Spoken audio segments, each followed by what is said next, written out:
Okay, this is the interior plumbing and appliances. So this is the parent bedroom suite. This is the parent bathroom shower. This is, you see that I've been running water, hot's on the left, cold's on the right, tilt on the niche, gasket on the door. We're looking good. And of course we're looking good. Good home, this is Bud. So this is the parent bathroom commode. The fan switch is integrated with the light switch, which is a good thing. It sits back, it flushes. Both of them flush.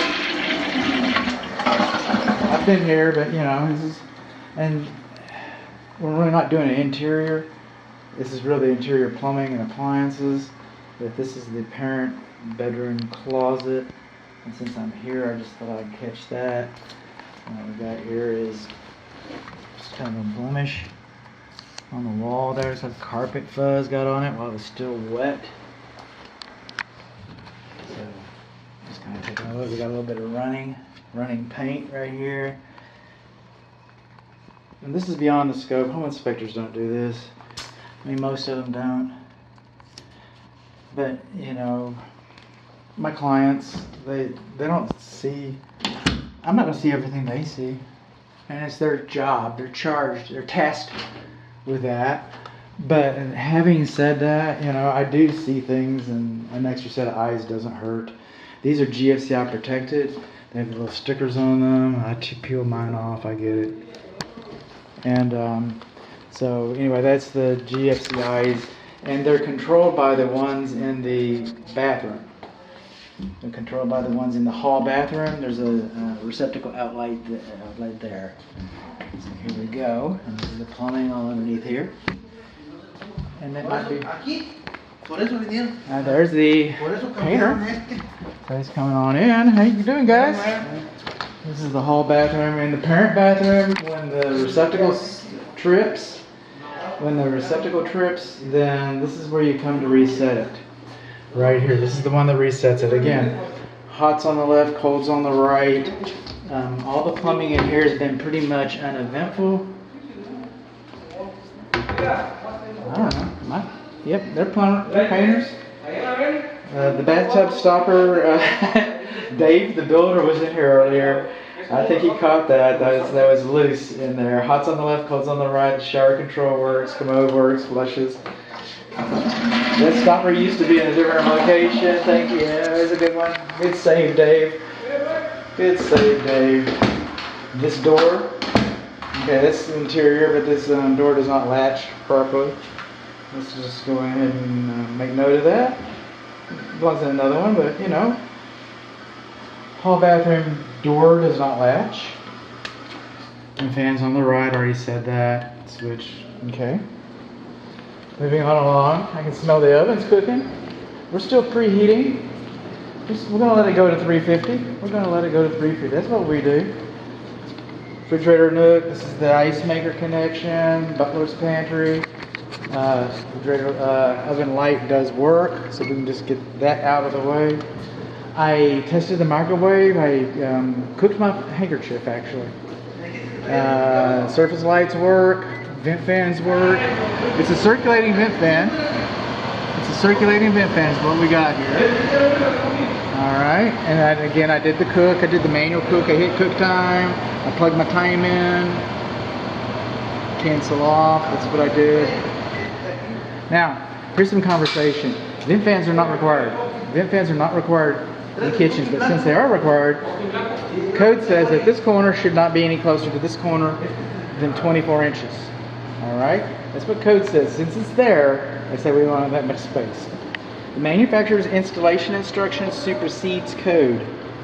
The manufacturer says the top corner shouldn't be any closer than 30 inches minimum. 30 inches right there.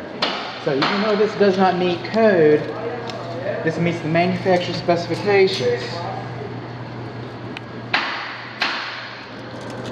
See that? Almost 34 inches. So that meets the manufacturer's Manufacturer specification supersedes code. Another thing that supersedes code, and I'm going to come back to this. Another thing that supersedes code is the jurisdiction having authority, the code inspector. And we're going to have a video about the garage door opener. And we're going to be talking about the garage door opener not being GFCI protected. And the code inspector, I had a nice conversation with him right after I made the video. And he informed me that that's not the way they do it in ANA. He says if it's there, they won't make them move it. You can always have GFCIs. He says, but if it's not there, they don't make them install them. And that's between you and him. That's between you and him. And since I'm out here, there's another interior. Just go ahead and kind of catch that. Unidentified organic substance. But I'm talking about the casement around the pull-down ladder. That should be painted a little better. Got some scuff marks. I get it. This is the garage. But it's a new garage. So that's something to think about. That's something that we want to know. Those guys must be deaf. I mean, they shot at each other. Oh my God. Alright. So it's still in preheat. All 4 burners work. I've been playing with them. Alright. Bake 350. We reached 350. Yay. Okay, cancel off. Let's get some broil going on. Everybody wants to broil something every once in a while. Maybe you want a steak or something like that. One thing this oven doesn't have, and Dave was in here, he's coming over here and he's looking, and he sees what I have this stuff laid out, and he sees that. That's the instructions. That's the instructions. And what we're talking about in the instructions, we're talking about that illustration right there. Warning. See the picture? That's what we're talking about. Alright, so we go in here. That's the bag that the instructions came in. And what is that? That's your anti-tip device. It hasn't been installed yet. It's not been installed yet. We got broil. We're cooking with gas. We are cooking with gas. So this little oven, okay, it's got bake and broil. And it's got self-clean. It doesn't have convection that I'm aware of. Might be some kind of automatic convection feature that I'm not aware of, but it's and convection isn't a requirement. It's just to kind of let you know what you got. The microwave, you know, we've got express cook, microwave features, we've got those kinds of things. Over here, we've got the dishwasher. Dave mentioned this. He said that it found a leak underneath here earlier, so that's why we're running it. There we go. We got some good tunes going, don't we? Yeah, we do. This is a shout out. This is a shout out to Maria down on Jefferson. Okay. Oh, we still have a leak. Look at that. Look at that. This is dedicated. Okay, we're going to stop this dishwasher. We don't want it to leak any more than it is.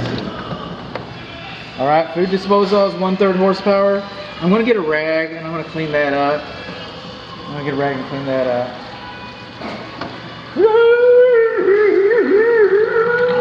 This is called a foul line, F-O-U-L. This is called a foul line right here. That's what us hillbillies call it. It's supposed to cascade down like this. This is where all the cooties hide. The germs, the bacteria, and the viruses. Alright, and everybody says, you know, your agent's going to say, the salesperson's going to say, the builder's going to say, everybody's going to say, hey man, all you got to do is put some bleach in there. That's all you got to do, just put some bleach in there. And I guess that's right. You know, I don't have a very good rearview mirror, but I've yet to have a client call me up and say, hey bud, I'm glad you caught that foul line. Yeah, thank you. It might happen, and I never dissuade my client from seeking perfection. But there's just some battles that never seem to get won. And I hate discounting my work. I really do. I hate discounting my work. Alright. It's a 1/3 horsepower garbage disposal, food waste disposal, if you will. Now, you see this right here? That's called a stick. And see right there, right that? That's called a sheetrock screw. It's a stick and a sheetrock screw. The manufacturer of this sink had this great idea. What do they know? And their idea was to drill holes into this and install clips that hold this whole thing up, like I did at my house. I'm a hypocrite about a lot of these things. I'm a hypocrite about that door without the spring. I sure am. I'm a hypocrite about that. But this right here, I put those clips up there. Is it gonna fall on you? I don't know. I really don't know. But this is how it's held up. Just put a stick up there and stick it with a screw, Philip. We're going to the beer store. Oh, Doug, you're the fastest guy in the shop. I know. I'm getting a raise next week. That's the way they do it. That's the way they do it. And again, you know, don't stand in your sink. It'll probably never fall off. It'll probably never fall down, but, you know, in the meantime, it wasn't installed like the instructions. That's what I know. Let's see what we got going here. Inquiry minds want to know. This is a 1/3 horsepower garbage disposal, by the way. And the dishwasher does have an anti-soft device, and you do unplug it right here, so it does have a disconnect. Alright, so we're going to unplug that. It doesn't need to be running anyway, right? And this is where we get our power. Let's see if it's GFCI protected. It's supposed to be. It's supposed to be GFCI protected. What we're going to do. GFCI protected, just like it's supposed to be. I'm not going to plug it back in because it leaks. I'm not going to plug it in because it leaks. So that's our plumbing. What did we find out about our plumbing? We found out we had a foul line and our sink's held up with sticks. We found that out. We found out that our oven doesn't have an anti-tip device. We found that out too. We found out that we got our drain stoppers. And that's about it on the plumbing. I mean, you know, I like to find things. I'm a hunter. The indoor plumbing. I found some things on the water heater. But, man, it got quiet. I guess Maria called in the radio station and says, I don't want no dedications. Okay. Didn't mean to get you mad, Maria. Okay.